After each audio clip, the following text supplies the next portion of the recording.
We're back.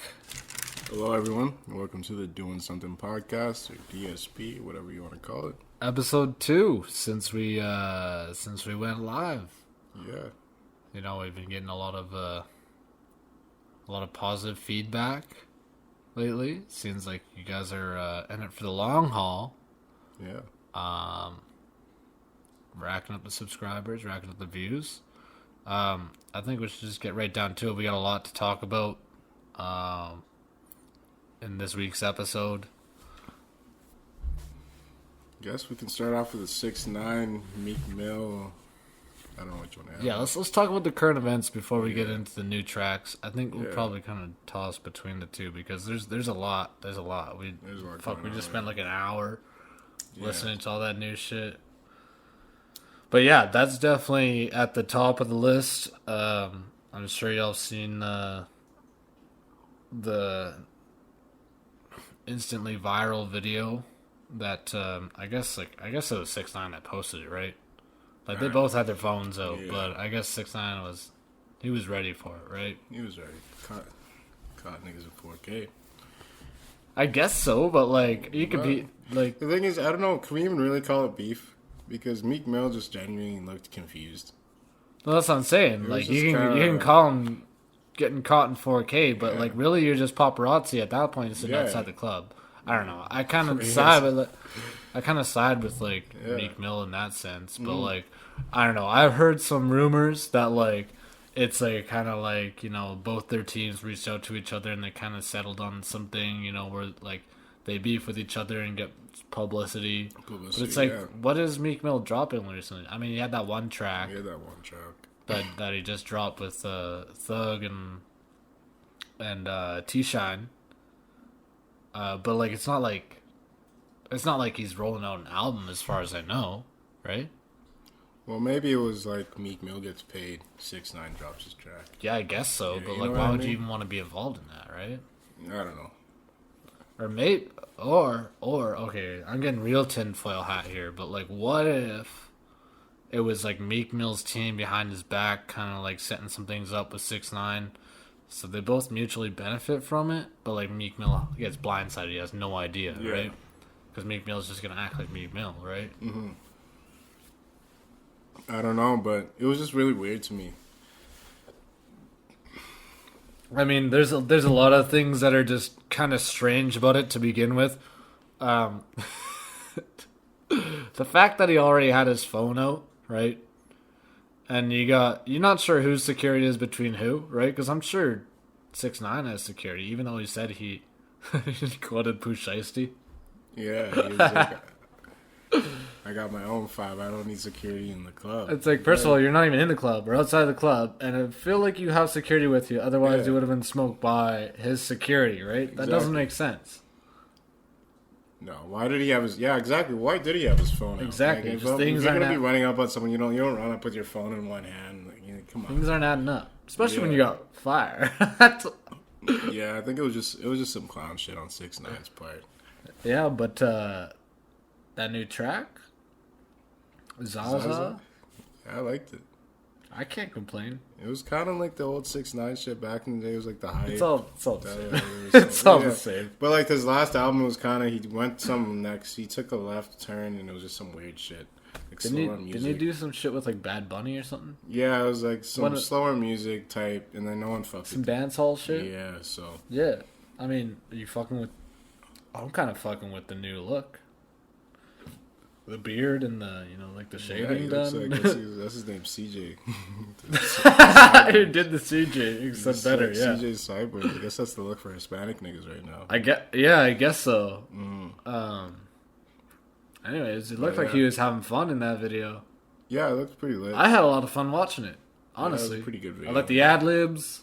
I like the little jokes he put in there. Like, yeah, it was a good video. Oh, yeah, and they even put the video of Meek Mill, like, in the... Yeah, I mean, that's got to be, like, the editor, like, yo, what if I just put this in? And then 6ix9ine was like, genius, here's 10 rounds. But I did read something. The guy that's making the 6ix9ine supervillain documentary, apparently he hasn't even met 6ix9ine. But he thinks 6ix9ine is like just one of the worst people ever, and he says that all these publicity stunts that he's been doing, all this shit on Instagram, nothing is by accident. It's all purposefully done for the shock value. It's called publicity. Mm-hmm. Obviously, anyone could have told you that. Yeah, but like he's saying, like every little thing has been meticulously thought out, and he says 6ix9ine is one of the worst people ever. But I mean, it's just playing the media. Mm-hmm. Who is this guy making this documentary? That's what I thought, because I thought he was he knew 6ix9ine. I thought he was like, it was just a whole documentary, but apparently this guy just made a documentary on 6ix9ine, calling him a supervillain, and that's it. I'm not surprised. Looks like that director is kind of a clout chaser. Exactly. Right? You're just capitalizing on someone else's like work, right? Yeah, exactly. And you're, making these ties, like, like I guess like the whole like Joe Exotic like documentary, like I guess it wasn't showing the whole story, but that's the whole point of them, right? It's supposed to be provocative, right? Yeah, bias leans to one side. But, like, you're just hopping on the bandwagon at that point. Like, if you're gonna, if you're gonna talk about, like, truthfulness, making these ties, like, let's actually, let's tell the whole story, right? Yep. It just sounds like he's just kind of, if he hasn't even met him, it sounds like that's what I thought. I thought it was going to be like a whole, I thought 6ix9ine was a part of this. Apparently he's not a part of it at all. So it's kind of just, it's like. And his manager, like, was it his manager? Pretty sure his manager was, like, calling it out, saying, like, it's all cap. Don't watch it. Because if you don't even know the guy. I guess so. Like, obviously everybody's going to watch it just because it's, like, you slap, like, it's, like, back in, like, the prime of the Kardashian days. It's like you had any media outlet posting about the Kardashians, you're going to get, like, 100K clicks no matter what. Yeah, but. Right? Come on. Like, I'll make a 6ix9ine documentary then. Exactly. You know what I mean? Exactly. It's like, you're just taking everything that everybody already knows after the fact, after he's gone through all the court dates and everything like that. Exactly. Like, get out of here. Yeah, I mean,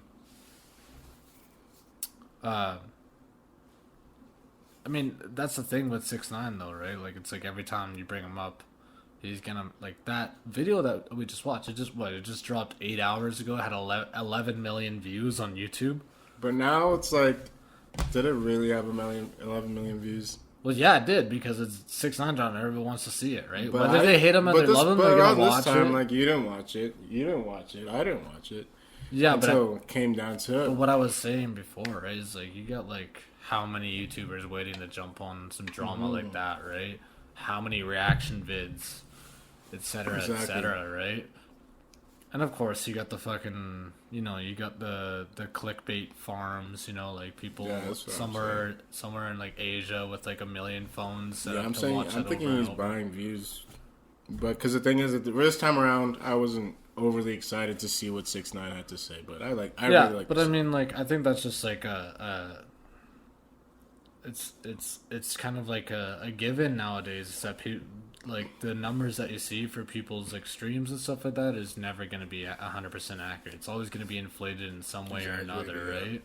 Whether it be from paying for streams, which the thing is, it doesn't even make sense to pay people to stream. It's just like, it just makes sense to have a farm and just, have those farms run up the streams, Have a little farm. Easy. That's an easy plaque, right? If you got enough money to do that, it's an easy plaque, right? Take your Bitcoin, take your Bitcoin miners and just switch them over to the YouTube video. Yeah, exactly. I don't know how that works, but it sounds about just as simple, right? Yeah. Another rapper that I wanted to talk about that's been in the news a lot lately is Kodak. Kodak's just been all over the place, hopping on tracks, just making public appearances. Mm-hmm. I seen he was like making a speech at like some sort of rally or something the other day. I don't know if you've seen anything like that. Seen something like that, but I'm not too sure. I was lost too, because it's just like part of his Instagram post, right? Yeah, it's just like him talking to Mike, talking about Black History. But apparently he's engaged now. Oh, really? Yeah, he's engaged. But I literally just before we started this episode, apparently the girl he's engaged to, her ex-boyfriend said she was with her 6 days ago, and then she left him for Kodak Black. So, Unless he's known her for a minute, why is he just getting engaged? Because I'm like, you just got out of prison. How are you engaged already? That's the thing. I thought they were writing to each other or whatever, Maybe, but like also at the same time, on the same coin, we had Kodak Black literally posting from jail, talking about his love for Zendaya. Yeah, didn't he? Whatever happened to that? Yeah, he sang to JT or someone the other day too on live stream. No, who was he singing to? I thought JT was with Uzi. That's the thing, but he was singing to her. That's such a Kodak thing. The thing with Kodak, none of it really ever makes sense, which you just kind of. Yeah. Did you see that video of the beam on him? Oh yeah, in the club in the security. Something like that. Yeah, is that like some sort of public gathering, and then you see like this red dot beam on him, and the security gets him the fuck out of there. Yeah. See, this is what I'm like. Like people want to say he's cloned. It's like I don't think he's been cloned. Now. I think it's still the same Kodak, but I wonder what he did to be like I feel like he's being hunted by the government or something, or somebody big, because like he's continuously being thrown back in jail. He had this shitty treatment in jail, and now like people are like trying to kill him when he's out of jail. It's like what the fuck has he done in the like he's been in jail, right? What kind of I'm not too sure what's going on. What kind of vendetta does he have right now? But then there was the one thing there. People are like saying it might just be a laser pointer that was pointed at. But at the same time, who's trying to find out? Exactly. Who's trying to find out? Exactly. I'm getting the fuck out of there. I'm not. Trying and also, who has the fucking nuts to do that, anyways? Yeah. Right? If the security's on top of that like that, I don't want to be on the other end of that laser pointer. You know what I mean? Exactly. I don't want to be the kid playing around like. Yeah, no. And also, that's got to be a pretty strong laser pointer.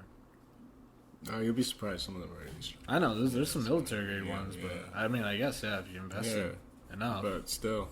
But who even jokes around like that? Psychopaths, I don't know. But, like, the thing is, like... Yeah, but... Yeah. Although... Yeah, like Kodak, he dropped some new tracks lately. He had that one with Yachty. Yeah, Little Yachty. Oh, that one's alright. Hit about it. I don't know. I liked it. I just didn't like the thing is I don't know what they were doing with the sound quality. It sounded a little muffled. Yeah, the mixing did sound a little off. Yeah. The beat sounded a little bit meh. Mm-hmm. And it just like. Also, like, their overall cadence, it sounded like they weren't really given too much of a shit when it came to that, right? Yeah. Although you had some good bars in there. Mm-hmm. The "Let Me Drive the Boat" line, that's good. That's good to call on any meme, Yeah. I think it's just like him trying to show people. It's like, look, I'm not a clone. Because the thing with the clones thing is, why the fuck were they cloning these niggas? For what reason? Like, okay, Kodak's a little different. Of course, he just got out of jail for 2 years. He's not going to be the same. You know what I mean? Solitary for however long. All this stuff, like, okay, he's not going to be the same niggas, especially since he just gets out. Especially with all this, like, publicity. Everyone's, like, on his dick. Like, oh, what's going on with Kodak? Exactly. He's not going to be, anyone's not going to be feeling, like, to themselves or whatever. But then I'm like, my question with this whole clone shit, why are they cloning rappers? For what? What do they have to gain to clone these rappers? Exactly. Everybody thought the same thing about Gucci, but now it's just like you could swear that it's the same Gucci, right? Yeah, if there was like a specific motive, I'd be okay. But like cloning rappers, come on. But also, listen to this. I read an article today that they just successfully cloned a ferret. Oh yeah, a ferret that was like an endangered species. Yeah. I don't know, man. Makes you scratch your head. But I'm just trying to say that why the fuck would they clone these niggas? Yeah, facts. Clone fucking Donald Trump. Unless they already did. You know what I mean?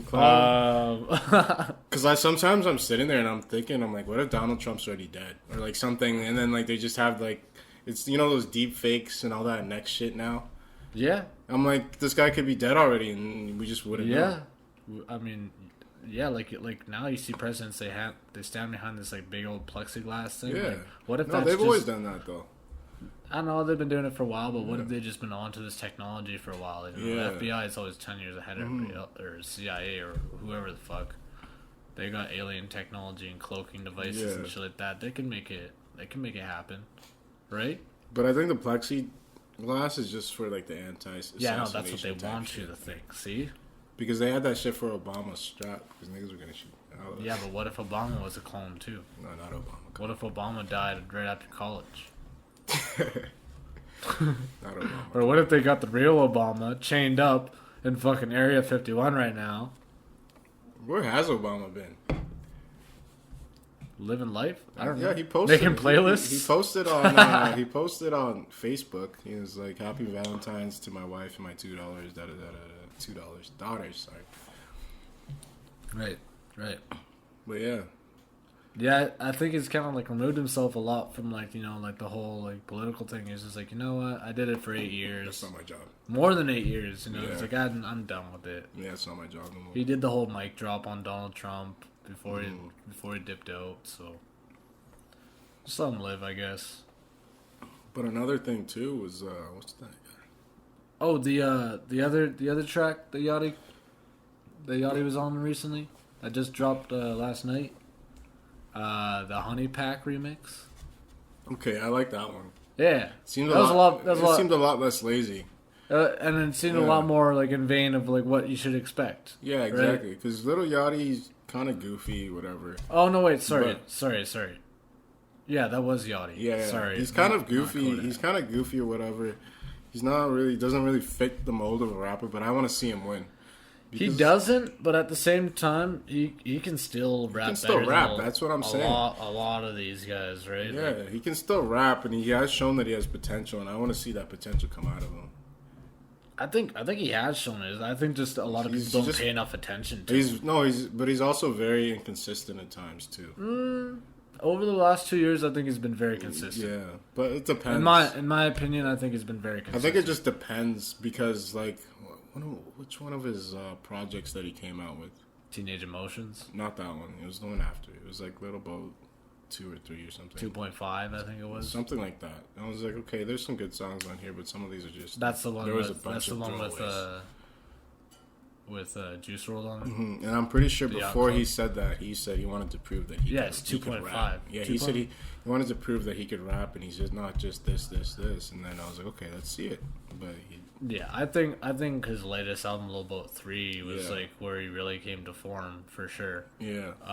And now I think I've seen him on a bunch of like a bunch of different verses recently, and he seems to be like really in the zone. He needs to be, yeah. Honestly, I think for the past like 2 years, he's been very consistent in terms of the shit that he's been dropping.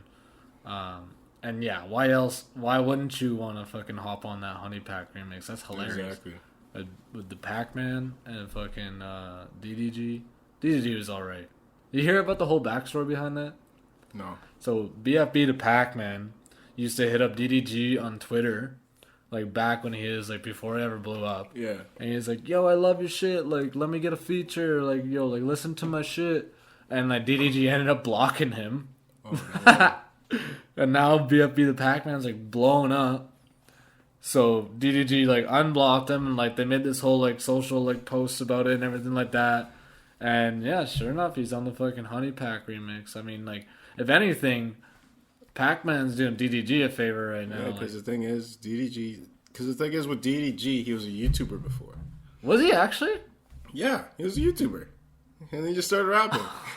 That's the thing. So, like, now it's kind of like you were a YouTuber before. Like, it's really hard. Like, it's really hard to make the transition from being a YouTuber to a rapper. No way. I had no idea. Yeah, it's like going from Disney star to fucking singing. Exactly. But singing, that's a lot easier. Also.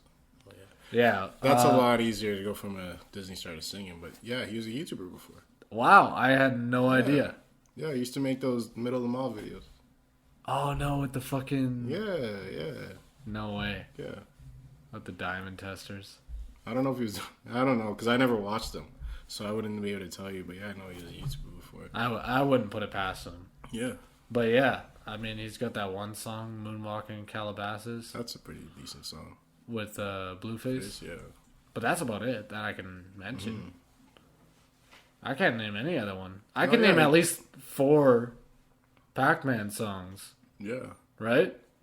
So if anything, Pac-Man's doing him a favor. Yeah, exactly. No, because YouTube ass. DG came up off YouTube, and yeah. I mean, I guess he could be doing more something. I guess he could be like doing boxing now. Yeah, YouTube boxing. Yeah, I don't know about that. I think that's pretty profitable. It can be. I guess so. Yeah. Speaking of boxers, guess who's got their new grandson now? Floyd Mayweather. Floyd. Thanks to NBA YoungBoy. How old is NBA YoungBoy? 21? 21, probably like 21, 22 now. 21, right? Yeah. This dude's got 7 kids. I mean, it's none of my business, but when the 7th kid ends up being fucking Floyd Mayweather's grandson. Yo, you keep popping out kids like that, I'm sure you'll end up with someone like that as your fucking granddad, you know? Damn. They had beef. They used to have beef, didn't they? They weren't necessarily beefing, but NBA YoungBoy was just like, fuck your daddy. To Floyd Mayweather's daughter that he... Yeah. Yeah, so... Yeah, and any practical dad would be like, what? The fuck did you just say? I don't care who you are. NBA YoungBoy? And there's all that whole herpes shit and stuff like that, right? So it's not the best look. No. But hey, congrats to the kid. Yeah, the kid got a Rolex. The little baby got the Rolex? Mayweather bought him a Rolex. I didn't even know that. I guess you could just take out links, but like I didn't know they made baby Rolexes like that. Floyd Mayweather has, they're making the baby Rolex. Kid just popped out. You couldn't have waited? Yeah. You just said, like, okay, one, two can fit into this? You think it was a hand-me-down or was it like new? It was new because it's literally like a newborn baby. And it's just the smallest. Yeah. It's Floyd Mayweather. Let's get real. He's got the money to make a baby Rolex like that. Mm-hmm. Was it iced out? It was pretty iced out. It was iced out. Was it? It had ice on it? Yeah, it was iced out. It didn't even look like a regular Rolex. It was just an iced out little. Yeah. Talk about being born with a silver spoon in your mouth. Let's talk about being born with a fucking iced out rollie on your wrist. Yeah. Yeah, there's no way that kid's losing in life. And it's Floyd Mayweather's 44th birthday on the 24th. Oh, well. Coming up now. Congrats. And apparently the Logan Paul fight's still gonna happen, but they just it wasn't supposed to happen this month. It was supposed to happen I'm pretty sure right now or a couple of days from now. Oh. But they postponed it, and then he said something along the lines of, "We're trying to make sure everything is right and everything is in place the way it's supposed to be." Some super cryptic. Right. Probably making sure the money's right. Making sure he's got enough to put a Rolex on his grandson's wrist. Yeah. But that's gonna be a weird. I'm actually pretty excited to watch that. It'll be entertaining for sure. Yeah. It'd be like watching the Pacquiao fight all over again, but like different, you know. Mm-hmm. A little bit more comical, but what else? Like it's 2021, anything can happen. Speaking of which, what was supposed to happen this month? I don't know if it's still gonna happen. I don't know. You've been telling me some things about Bobby being released. Yeah, apparently he's gonna be released in 2 or 3 days. Before my very eyes. Rowdy Rebel posted a couple days ago, Bobby will be out in 6 days. While I live and breathe. While you live and breathe, maybe, you never know. That's so crazy. I really hope that's true. I mean, if anybody's a credible source, it's got to be Rowdy Rebel, right? I'd imagine he's right there, talking to him every day, right? Yeah, exactly. When he's not, on a video set with Nav, that Jesse Owens track. That was a hard track. That was great. I liked it. I had fun. That's what got me excited for having Bobby out. I was like, oh shit. Right? Nav went hard. Because the thing is with Nav, this guy, sometimes I forget this guy's even from Toronto. Because he'll be chilling in Atlanta, he'll be chilling in LA, he'll be chilling in New York, he'll be chilling in Philly. With everybody, man. He's with everyone. He's gonna... Well connected. Yeah. This guy must have some crazy networking skills. Like, just think... well, that's the thing, right?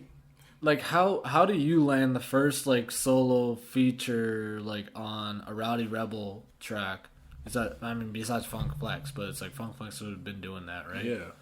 So it's like, how do you be like one of the first people to like, it's like, it's new music with Rowdy Rebel featuring Nav, and it's a good track all around. Beats hard. Nav has a great verse and it's pretty long too. Yeah. Overall, the has song, a great verse. It's not like, it's not phoned in at all. The thing is, it's one of those things I feel like we just gotta ask Nav himself. Like, what's your secret? I wish Nav would get in here and tell us, man. Like, what's the secret? What's the secret? Because thing is but you can't forget that Nav is a great producer too. That's what I'm saying. Having him in the studio must be a great asset. That's what I'm saying, because he's always in the back seat, like you know that photo with Thug and Dirk. Yeah, that's like Nav all the time. It's like, oh yeah, it'd sound great if you just did this. Exactly. Put this guy. Because first and foremost, that's what he is, right? Yeah, he's a producer. Exactly. I feel the same way about like someone like The Weeknd, right? Like The Weeknd, like is an incredible producer. That's why he does pop music now, right? Because pop music is one of the harder genres to do, right? Yeah. People think it's pretty cut and dry, but like in all honesty, to have like a really catchy, like really commercially successful pop song, you gotta know your shit, right? Yeah, there's a lot more that goes into it. Actually, I think Weeknd even like spoke about it in an interview one time. He was like, "Yeah, I made like pop music because it's a lot harder to do than like all this generic, basic trap shit that we hear all the time." Let's be honest. It's all because you could literally have to make sure a bunch of things line up. Yeah, I mean it's all cut and dry with like shit like the most of the more popular genres, but like with pop, it's like a little bit more. I think there's a lot more science behind it, Yeah, of course. Yeah, so yeah, to have Nav in the studio is definitely an asset, and I'm sure anybody would want him on their team, right? Exactly. So, now I'm curious, like who produced that track, that Jesse Owens track. You could probably look it up. Nav is probably credited. Honestly. Yeah, I could see it honestly, for sure. Because the thing is, it would make a lot of sense. Because there has to be some. Because the thing is, okay, Nav is he's pretty nice. On any track you put on, he doesn't. You never really. He's got a lot more. He's got a lot more dubs than he does flops. Exactly. Sure. He never really does bad. So, but the thing is, I don't think Nav has enough money to buy all these features as well. He might have enough money, and he might have enough money, but is it worth his time to buy all these features? So I don't think people are I don't think the people are saying, okay, you want to get on my track, $100,000, $200,000. I mean, I think it speaks for itself when you see him at like Young Thug's birthday party. Exactly. He's like right so there. I don't think he's buying the features. There has to be. No, he's connected. He's connected there, and there has to be a reason. I think it may be just his skills in the studio. It might. I don't know. Oh, for sure. I think he's like I think what really put him on the map is the Metro Boomin. That was right? That was nice. Exactly. Perfect timing. Holy. Exactly. Are we getting a perfect timing too? I hope so. Nah, if you're listening to this, drop that shit. That's what we need in 2021. Nah, if you're listening to this, come in here and tell us the secret. Yeah, we've been backing you since day one, man. We were at your concert. We go to bat for you every time. We do not for you. On this. Let the record show that we do not tolerate any Nav slander on this podcast. We're big fans here on the Doing Something podcast. You know who I'm a big fan of, though? Who I've been a big fan of since day one? Yes, Maddox. My boy. The young bull from Philly. And that's where he gets his name, hey? Maddox, because he's a young bull. That's what they call it. Yeah, the young bull, Maddox. Recently, over the last couple of months, he's been dropping tracks and stuff like that. But he released a project called Unorthodox. Just pretty clever play on words, I'd say. Hey man, I listen to some of these tracks, man, and it's out there, it's ambitious, but I think it's showing some huge growth for him as an artist. I don't know have you been involved much in like the Maddox character arc? I still remember when you showed me him. I think it was probably, he's 16 now, so it must have been 3 years ago. I think he was 12 or 13. He's like 12. He's 12. Yeah, it was 12 or 13 years. Showing me that one track with Chief Keef, and I was like, I guess. Okay, that was a little bit afterwards. Like, he released, but it wasn't too long afterwards. But yeah, the Chief Keef. I think that's when you first showed me him, because that was my big. Oh, really? That was my big. You don't remember like the huge thing that made him viral at the. No, I remember you showing. Overwhelming. No, the fidget spinners and shit in the music video. No, I don't remember none of that. Yeah, we try to forget about fidget spinners ever being a thing, but what was that, anyways? Overwhelming, man. No, just the whole fidget spinner thing. Oh, I don't fucking know. Yeah, that was pretty weird. That was weird, hey. Anyways, yeah, he's grown from this young kid who, for some reason, was working on Doin placements back when he was 12 years old, to this, kid who's clearly still going through puberty, but he's trying to, he's kind of finding his own sound. It's this weird like mix of like hyphy and like I don't know, almost like hollow sesh kind of like grungy hardcore, like like these real expressive verses, and it's kind of hard to put it into one kind of like box, right? You can't really put it into box. All I could say was different. Like that's all I can really say. It was different. I mean, it was kind of like there's not a lot of like 16-year-old rappers who are doing the thing that he's doing right now. Yeah, but that's one thing I respect. He's doing his own thing. He's not trying to push a certain demographic into his way. He's like, okay, if you find yourself here and you like my music, he's carving his own lane, and a lot of people are actually making connections between him and Cardi, saying like they're kind of in the same vein. How it's a little bit just like more expression based, and it's not like all about like the bars. It's kind of just like, I guess it's like a common like like comparison. Or because even that, what was the music video we were listening to? Well, we were listening to a couple tracks. No, not the visual. Oh, the music videos. The music video. That was pretty hardcore. Pretty like dark. It was dark. I was like, just like visceral, I'd say. Like, and yeah, like not to mention like all the tracks I was showing you. What was it like? Learned and Go Up and WAP and Psyche. Like, all of them just had, like, these crazy, like, beat switches. And some of them, like 5 beat switches in one song had, like, 4 or 5 beat switches. That was crazy, but he was walking on that shit.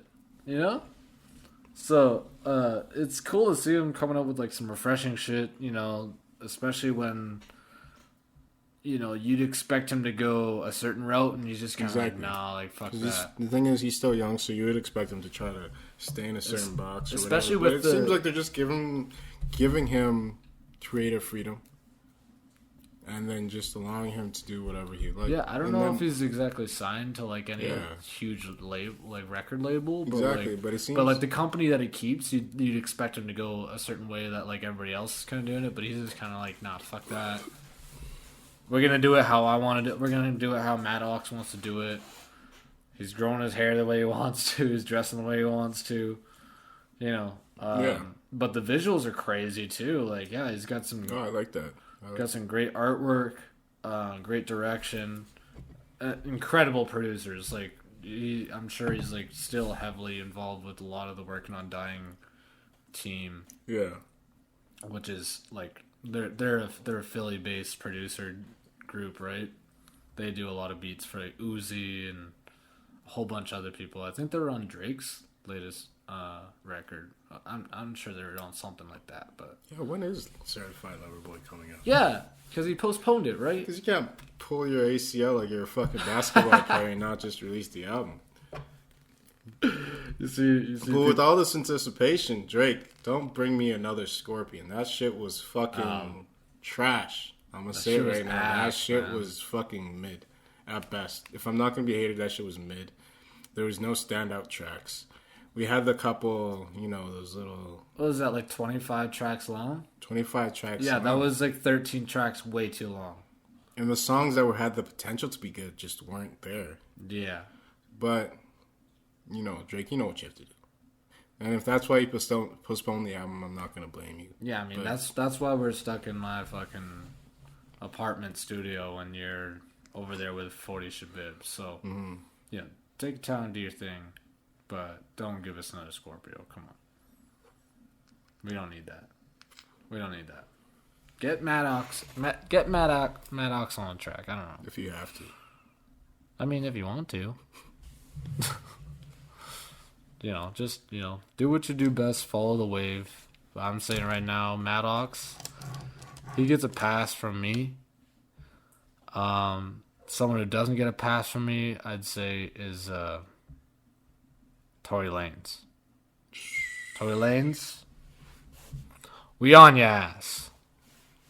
Now, what the hell was going on with that? The fuck was that? Because he did get a hair transplant. Chia Pet looking ass. Okay, chill. Don't do him like that. We on your ass. But he did get a hair transplant.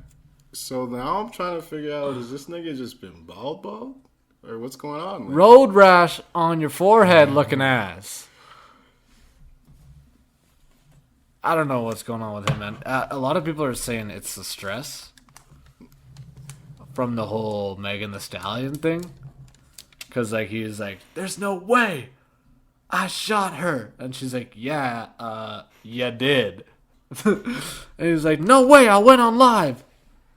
But now that's one thing that I'm going to be... that's one thing I'm really torn between. Because if he did shoot her, and then he made that... What was that, a project album? Where he's talking about how he didn't shoot her. And he went off about it all. He was making good music, though. I listened to that a couple times. That was pretty good. That was decent. But then he was rapping so passionately, and I'm like, maybe he didn't shoot her. But if he did actually shoot her, and he went out and made this... Come on, man. It's 2021. We gotta believe women. That's all I gotta say. Not just because it's Megan Thee Stallion. That's true. See? But he's facing up to 28 years. Hey, man. He shouldn't have shot her then. I don't know. Yeah. But I guess only a couple people know what actually happened that night. But even, I don't know. I'll let the judges decide. I'm not a lawyer. Yeah. I am a supporter of Megan Thee Stallion. What all she's doing right now is go off. But my advice to Tory Lanez is maybe put on a toque or something, because that shit looks trash, man. But yeah, I guess that's the thing I was getting to, is the whole hair thing is him his hair falling out from stress, or him pulling it out, or something like that. I don't know. No, I think he's always had the little hair problems. Maybe he's just, and then he had the little reconstructive surgery, but who knows what happens after? That boy's got a big ass forehead, hey? Maybe he needs to hit up Dr. Oz or Dr. Miami again. Yeah, one of those guys. Shit. He needs to hit up fucking whoever LeBron's nigga is. Yeah, exactly. That guy. Yeah. That's the guy he needs to hit up. Or just don't go out in public like that. Come on, man. Just, I don't know, figure something out. You do all your shit on Instagram Live anyways, so. Do you really need to go out into your basketball court and shoot hoops? Sometimes niggas want to shoot hoops, and you gotta, just let it hang? Just shave it off then. I don't know. You can pick one. You can't go both ways. So. I'll just keep hitting the doctor up, honestly. Straight up, man. Maybe even just wear hats. Who knows? Yeah, who knows? But... Yeah. What's next? Kim and Kanye. Kim has filed for divorce. TMZ said it, so you know it's true. I've always been a firm believer that they're always gonna, this is gonna be a forever thing. And I kept seeing these rumors, and I'm like, but we've been seeing those rumors since the day they got married, right? Yeah. From all these tabloids and stuff like that. But hey, man, I guess it's official as of today. Like, shit's not working out. Kim's packing her bags. I'm wondering how that custody battle is gonna go. But that's the thing that's so wild to me. They had 4 kids together in the span of 6-7 years. Yeah. And now they're getting divorced. I think the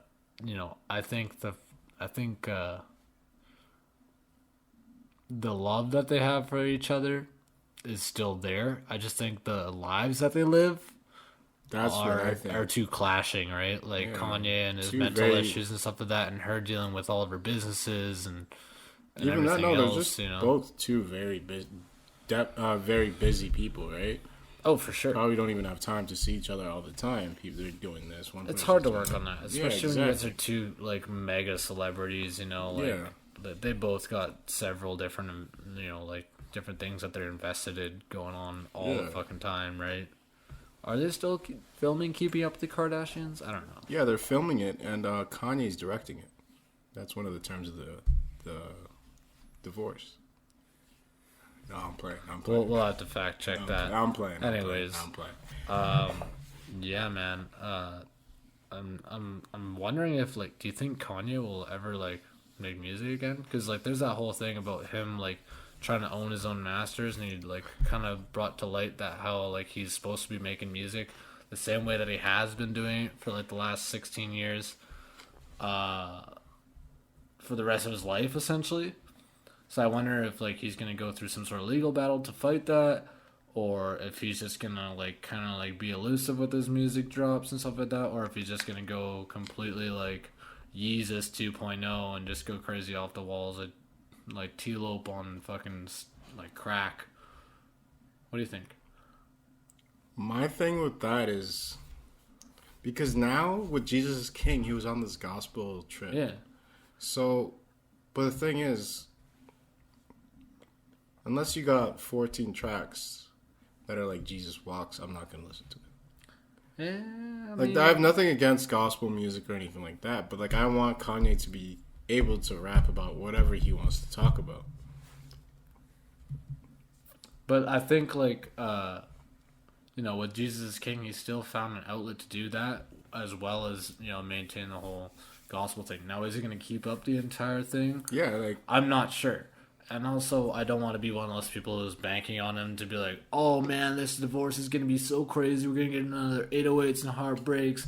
And we're going to get another, My Beautiful Dark Twisted Fantasy. Which, fuck, me of all people would love. But I'm not going to, prey on someone's, detriment to their mental health.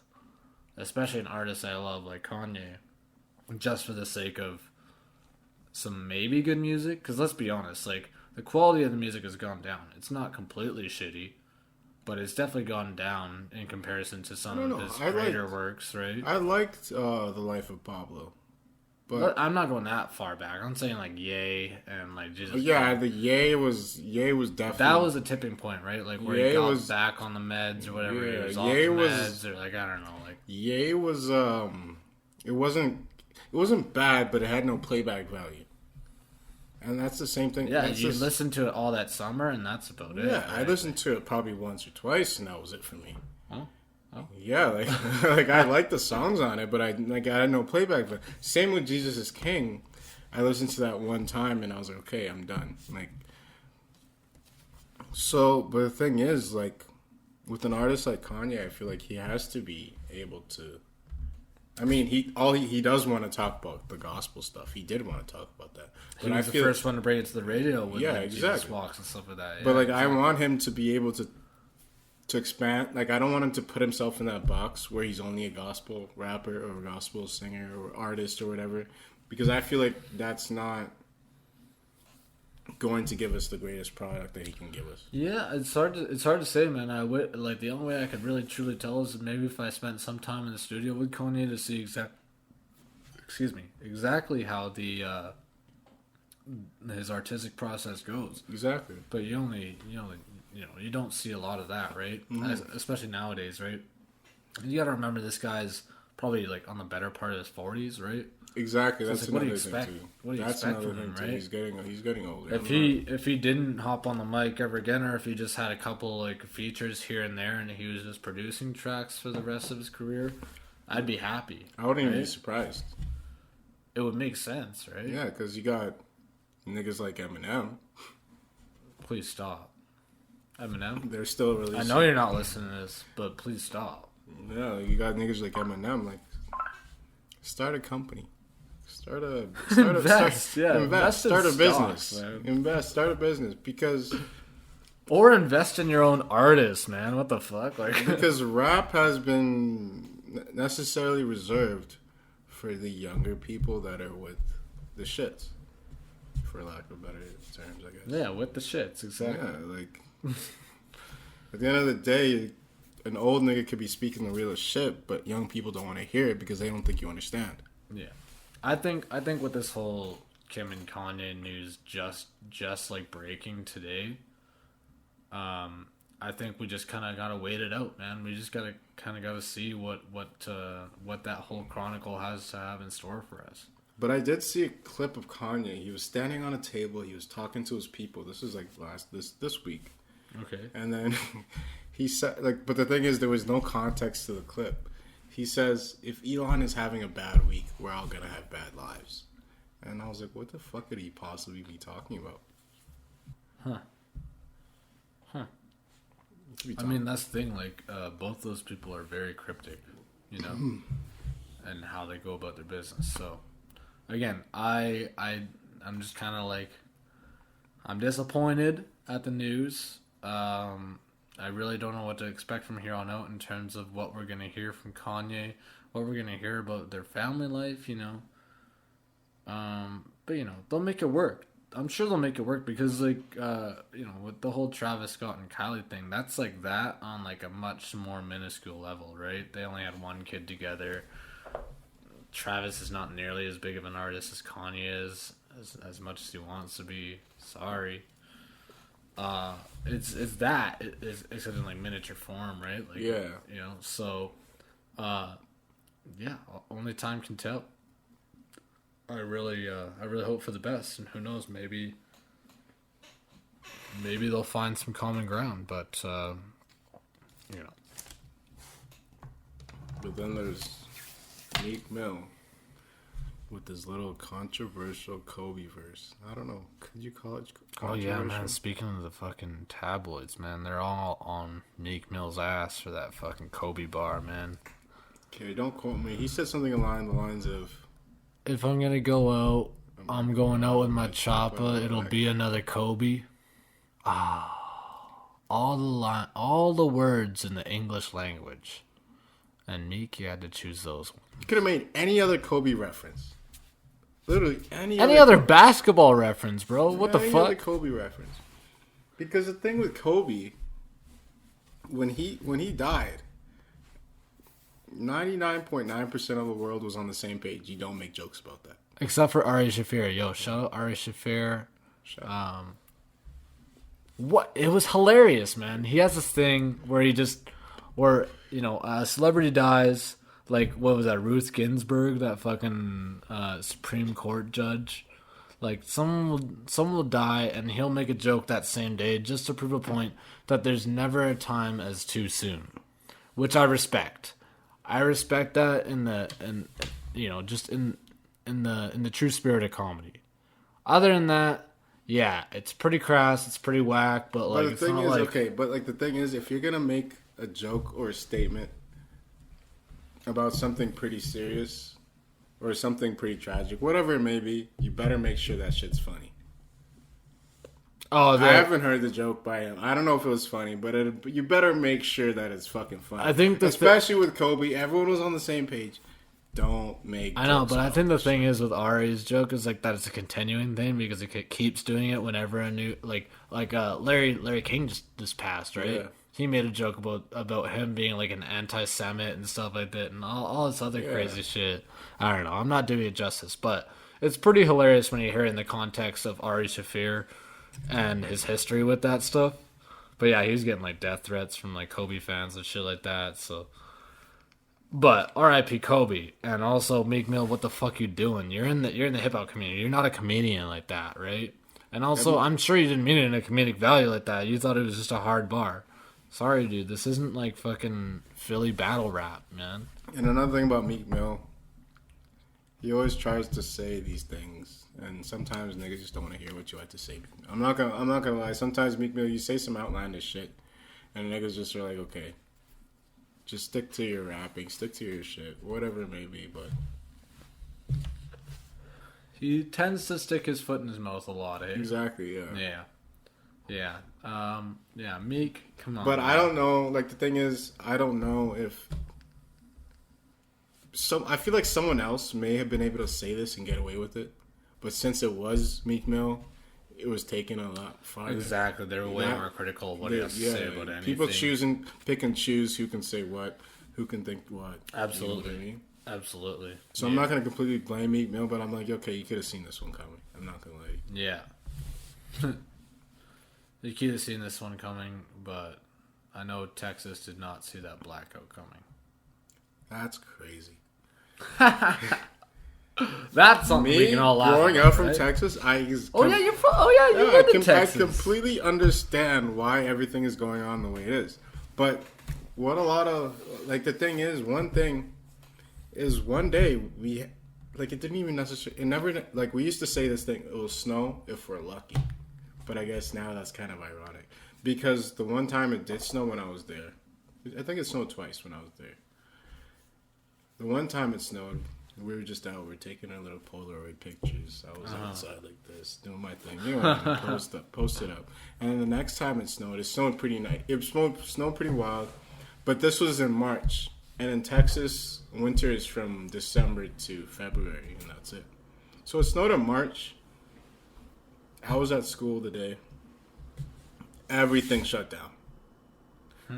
They had school buses come and pick us up from school at 11 o'clock. And they took us home, directly home. Everyone got taken directly home. So, but the thing is with Texas, they don't have the infrastructure for temperatures like this. They don't build their pipes to go below a temperature like this. Because why would you? It's more expensive, right? Yeah, they're not built for that, right? But there's a controversy. They're saying that the power didn't go out because it just went out because it was too cold. The power went out because the power companies think it would be too expensive to run this power. But another thing is, I don't know if you've heard this. You don't pay, for example, water. You don't pay for water. You pay for water to be delivered to you. Yeah. It's all just delivery. Water is free, but it's to pay. So even electricity, you don't pay for the electricity. You pay for it to be delivered to you. Okay. And the thing is, they could easily have just delivered the electricity to all these people. But I'm not necessarily sure that was the thing where it's okay, it will be too expensive to give power to these people. But when you have private sectors, when you have people that are privatizing water, heat, electricity, you're going to run through this problem anyway. Well, that's America for you, and I think Texas is America concentrated, right? Yeah. So it's just it's any problem that they have there, it's escalated to tenfold anytime they have an issue like that, right? On top of that, you have politicians like Ted Cruz. I mean, we have the same problem here in Alberta with our fucking politicians taking vacations to random places when they shouldn't even be traveling during a pandemic. I guess that's the consensus that we have here, right? I think throughout most places, right? So that politicians should not be traveling during a pandemic to remote places like Cancun and shit like that when they're telling people to stay at home and not travel, right? But what makes it even more ironic in Ted Cruz's case is there was a tweet pulled up from 2016, so not even that long ago, where Ted Cruz says, "I'll believe in climate change when Texas freezes over." Guess what the fuck happened? God said, "Bet." Guess what happened, Ted Cruz? Shit, man. I mean, sometimes reality is stranger than fiction, is what they say, right? Mm-hmm. I think that's just poetry in motion, is what it is. So, not only do you have just the general problems that America as a whole faces on a daily basis, and how every problem that they have is kind of escalated like more than it ever needs to be because of the system that they just set themselves up in, right? But on top of that, you know, you have these people who are in the public spotlight just kind of, you know, handing themselves out L's when it's totally unnecessary. This was during the whole, like, blackout. His family was like, okay, we're going to Cancun since it's snowing. Exactly. And meanwhile, you got people, like, in their living rooms in tents with fucking blankets. Like, it's freezing. 2 people actually froze to death. What? They pulled okay, let me not say they pulled. Let me not say they pulled. No, they didn't freeze to death. They ended up dying because they were in their garage, in their car, with the garage door down. Okay, go on. They were in their car with the garage door down, with the car on, trying to keep warm. Oh, okay. So they got carbon monoxide poisoning. And they died. So they didn't freeze to death. No, they didn't freeze to death. They got carbon monoxide poisoning. They died because they didn't know you can't have your car exhaust going in a closed system like that. Texas for you. Rest in peace, speaking out, because that's exactly the same way he went out. Yeah, but he did it intentionally, didn't he? Huh? He did it intentionally, didn't he? No, he was high on lean. Oh, yeah. Rest in peace, speaking He of. was high on lean. He got home and then he closed and he fell asleep in his car. Damn, that's crazy. I'm looking this up right now, just seeing like exactly how cold it got there. It didn't get that cold. It got cold enough to the point where people like we don't know how to act. Well, obviously they don't know how to act. It's Texas. Yeah, exactly. They got beaches there. Yeah. The fuck? Let's see what the coldest. I'll have to convert this to Celsius here because we don't know fucking Fahrenheit all that well here. Hold on, come on. Much below normal temperatures. Hold on, let's see.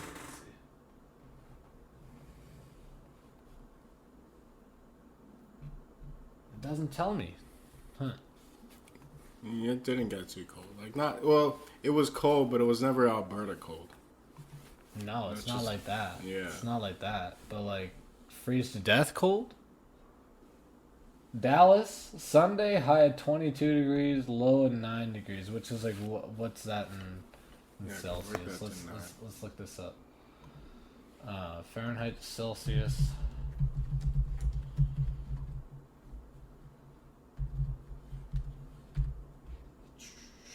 Okay, so 32 degrees is 0 degrees Celsius here in Canada.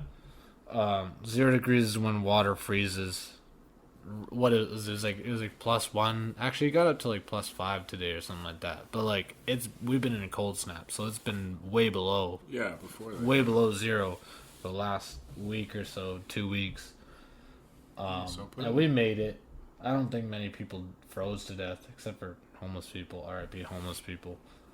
But like, let's see. Wind chill dropped to -10 degrees Fahrenheit. These are fucking. Oh, okay, yeah. Okay, -10 Fahrenheit is -23. That's the lowest I got. Okay, that's pretty cool. Because that's pretty cold, but like that's with the wind chill, mind you. So it's really like -17. But mind you, people didn't even have when I was living down there. They didn't sell winter coats, like the real winter coats. I'm sure they got blankets. During winter, I was wearing windbreakers. I'm sure they got blankets. But it never got that cold because you have to realize if you're not expecting it to get that cold, you don't have anything ready for that. Yeah, I guess so. But like, geez, you own a couple pairs of socks, don't you? I don't know, man. It just seems like people like it's like people hear a little bit of snow drops and they forget how to drive. It's like a little bit of snow drops in Texas and they forget how to live. They don't know how to live. No, they don't apparently. But RIP those two people were chilling in their car, I guess. Seems like some niggas forget how to rap. What the fuck was YB and Namir talking about in that one song? Savage. Yo, I'm glad you Oppa Stoppa? Come on, man. Come on. Who greenlighted that? Eh? That's what I'm saying. 21 Savage was there the whole time. He just... That's the thing. 21 Savage is trying to be like hip and cool, like and like woke, and like I get it. He's one of those guys who is like a smart guy, right? And you know, like he had those tracks with J. Cole and shit like that. But it's like there's a point where you got to draw the lines. 21. Because when you listen to that track, YB and Amir, he's off beat the whole entire song. And also, I don't believe a word that guy's saying. You do not have. What did he say? He keeps a rocket in his pocket. He said, remember we used to bounce out with those full... No, you didn't. Anyways, you got YB and Namir rapping out, beating the entire song, and then 21 Savage hops on. And out of everyone, 21 Savage raps completely on beat. How was that greenlit? How... Come on. Also, the music video had me like scratching my head. Like they're in the yard, and it's looking like a scene from Alice in Wonderland, kind of. They got like these bitches like drinking grape juice out of a chalice. That's clearly grape juice. It's not lean. It's way too dark to be lean. I know what lean looks like. I've seen lean being poured up. It does not look that dark. That's great. That's Welch's grape juice. That's Concord grapes in that glass. Concord grapes. And also, I don't know what the fuck the editor was doing, but it looks like they did like some sort of CGI, like they did on Robert De Niro in The Irishman. You know, where they made it to make him look like he was younger. They did that on YB and Namir, but like to make him look older, I think. I don't know. It just looked like he was made of claymation or something. It looked fucked up. And then to top it all off, a Chevy Malibu pulls up. And then I'm like, who the fuck's in that Chevy? I wasn't even thinking who the fuck's in it. I'm like, why are they putting a fucking pan on the Chevy Malibu? And it ends up being YK Osiris. That was kind of funny. I get it. But also, what the fuck? Like, that whole video was just like, what the fuck? That was a weird video. Yeah, that one gets 2 thumbs down for me. Actually, you know what? Yeah, you're right. It gets 1 thumbs up for me, 1 thumbs down. The 1 thumb up is for 21 Savage. The rest can, just fucking scrap it. Move on to the next one, man. Talking about ass, Trippy fucking Red. That shit was garbage. Oh my god, man. When will he stop? I don't know what's been going on with Trippy Red. Of course, Travis Barker had to fucking, executive produce that or whatever. I get it. I'm all for Travis Barker getting into this shit. He's a great producer, as well as, just obviously like a legendary drummer. He's been very involved in the hip hop community lately. He's been doing stuff for Kenny Hoopla. He produced an entire album for Uno the Activist. He's doing stuff with MGK. All that, I remember the first time I heard about Travis Barker. It was him doing the Crank That Soulja Boy remix on the drum. Oh, yeah. That was a legendary video. That's when I first found out about that guy. I was like, oh, shit. Well, yeah, that was crazy. He's been cool with Lil Wayne for a long time. Yeah, I think he did a Lil Wayne type of thing, too. Oh, for sure. Yeah. Well, Lil Wayne did the whole, Rockstar album, right? Like, it works for some people, but Trippie Redd, who the fuck do you think you are?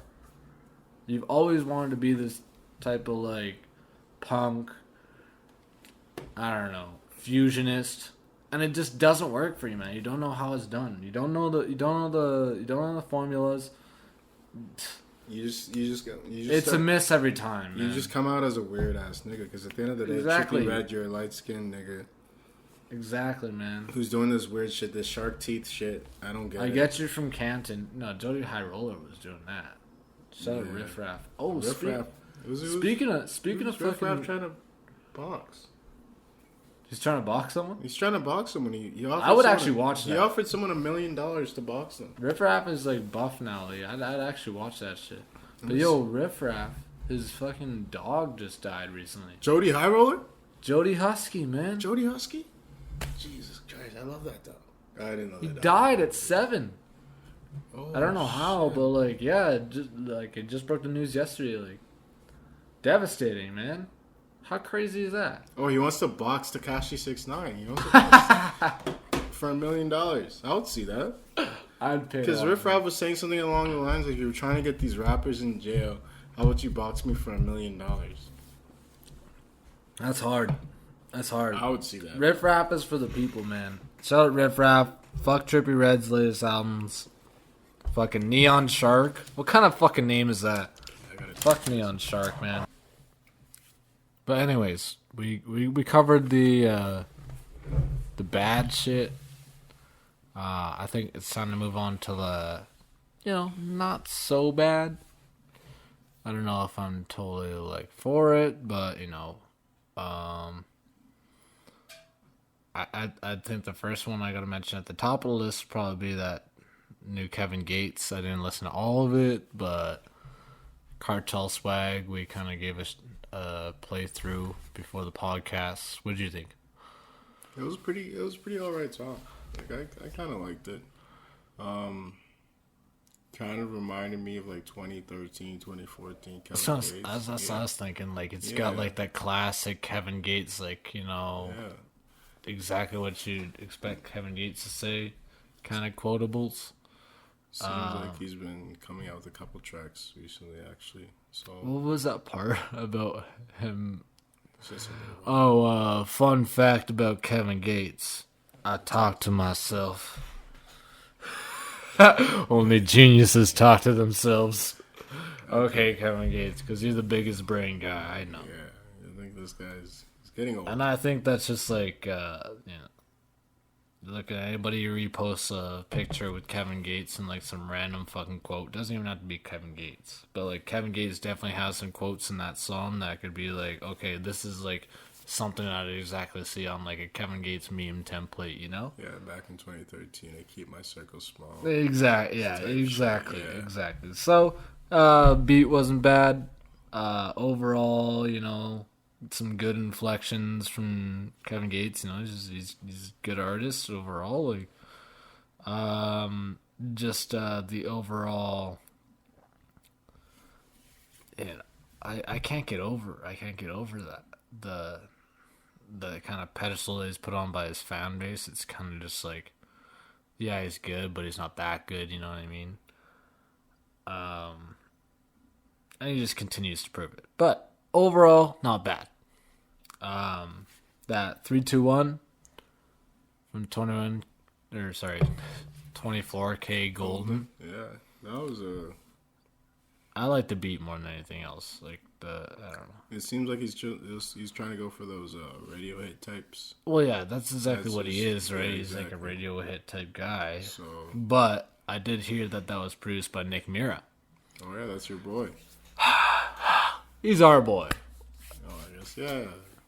Put Nick Mira on the list of people who we are fans of on this podcast, alongside Jay Critch and Nav. We gotta get a little more real niggas on the list. I don't have much else to say about that. Like the guitar was sick. It was cool. But other than that, the CGI was fucking garbage on that fucking video. So get yourself a better editor. At least actually ride the bike. Your name's 24K Golden. I feel like you had the money to fucking pay for a good editor of your videos. Like, fuck, get fucking Director X or whatever his fucking name is. Get some Cole Bennett on that shit. I'm sure he's got some shit with Cole Bennett, but get more of him. Like, fuck. Okay, so we got past that. Oh, you know what? I don't know where I would place that Go Crazy remix. I mean, I didn't hear. Well, I might have heard the original song in passing, but when we did listen to the remix, it was pretty star-studded. Like, it was much better, the remix. Future, Mulatto, Lil Durk. Who else was it? Young Thug.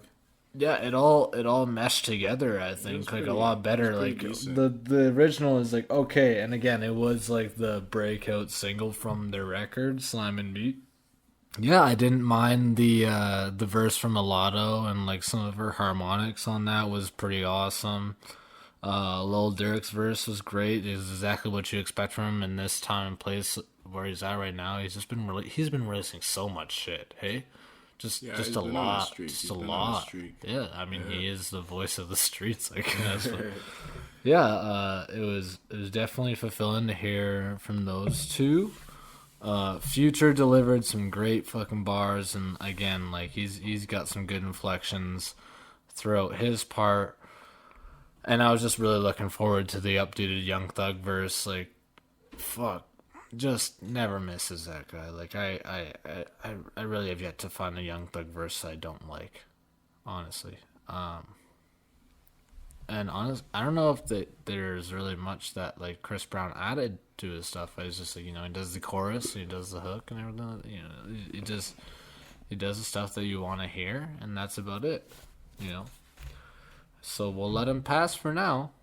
We'll let him pass. I mean, I let him pass for that one song on Go Crazy, like on Simon B, Go Crazy. Like that was like one of the only tracks I was like, okay, it's pretty good. Like honestly, you could take Chris Brown out of Simon B, and it would just be a great Thug project altogether. Which I think people did. I think people did like a fan edit where they just took Chris Brown out of Simon B, and it's just Young Thug. So, But you take what you can get. I'm sure there'll be one where they take out fucking Chris Brown for some reason. I don't know why. He kind of makes that song, kind of ties it all together, kind of sets the vibe. Now we gotta talk about the good shit. That new Slow Tie project. Oh, that's the one with Skepta. No? Yeah, he's got that one track with Skepta. I think it's also the title track of the project. It's called Cancelled. I liked the little thing they did in the video. Yeah, the visuals are great. Oh, that was awesome.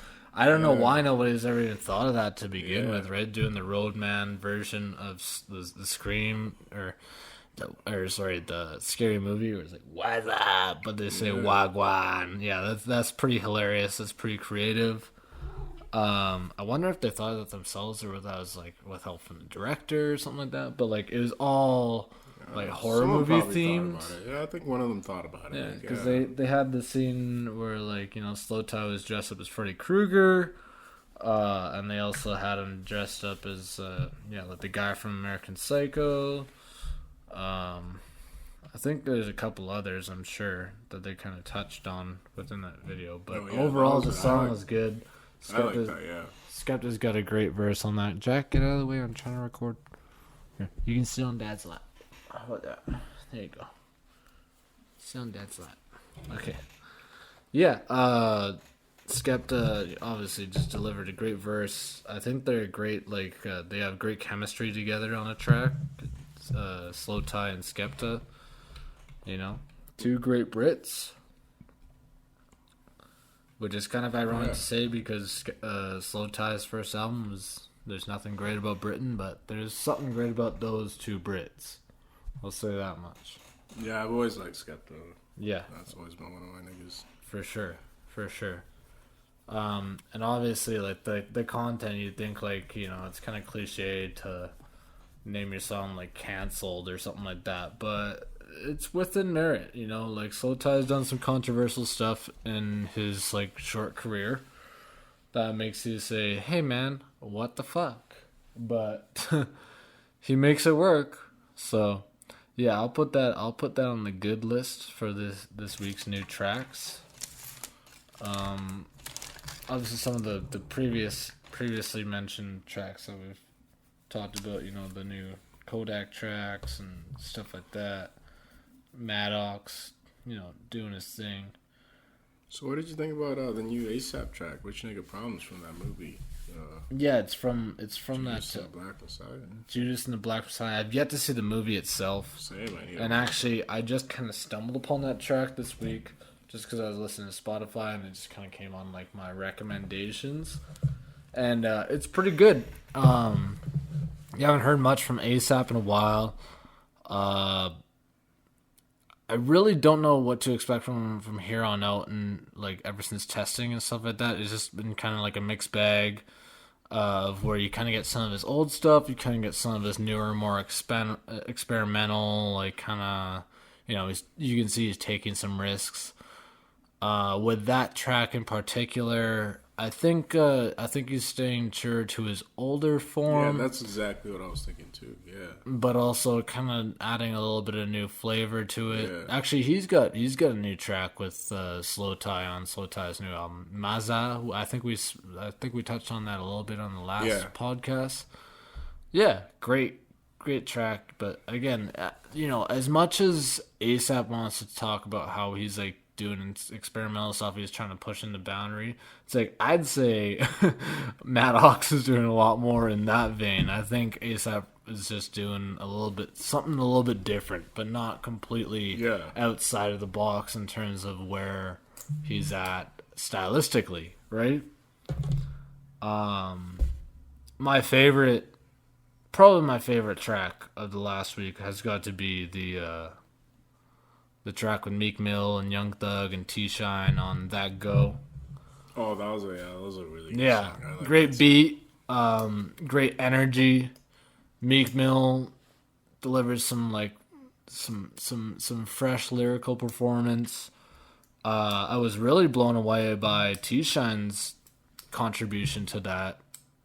I'd say he's got one of the best verses on that, and we already know how I feel about Young Thug. Like, I will stand anything that guy drops. But overall, this is it gets me excited. I don't know if this will be the last single that they drop from the new. I assume it's from the new Slime Language project. That's coming out, Slime Language 2, which is a YSL Collective project. So far, which we've already touched on, is the Take It to Trial single with Yak Gotti and Yak Gotti and Gunna and Young Thug, and then the other one is the Sheck West and Yak Gotti. Oh, yeah, I remember we listened to that track. Yeah. And someone else. Yak Gotti, Young Thug. I think it was Yak Gotti, Young Thug, and Sheck West. No, Young Thug wasn't even on it. No. Young something. I don't know. Yeah. Anyways, pretty meh for that one. The visual's okay. The beat was fucking garbage. But yeah, That Go definitely, raises my eyebrows a little bit. I'm excited to hear what the rest of the project sounds like. I'm excited to hear what kind of features they got on it. I love hearing Meek Mill and Young Thug on a track. Last time one that I can really remember off the top of my head that's really notable is Offended, which is from way back. I think that's from an old Meek Mill project from at least 5 years ago or something like that. But that one's great. But yeah, there was a lot of new music that dropped within the last 24 hours and the last 7 days. A lot of new shit happening. I don't know what else. What do you got? Anything else to mention in terms of that? I think we pretty much covered everything. Yeah. For now, there hasn't really been albums that came out.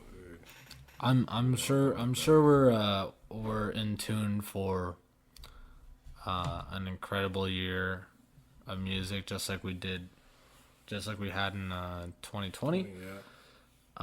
If you guys can think of anything that you want us to talk about in the next episode, feel free to, send some messages, hit us up on the socials. We're always open to ideas, and we always want to hear some feedback on what you guys want to hear from us. With that being said, thanks for tuning in again, and we hope to see you on the next episode. We're working on some new visuals, some new graphics and the like, so we're pretty excited to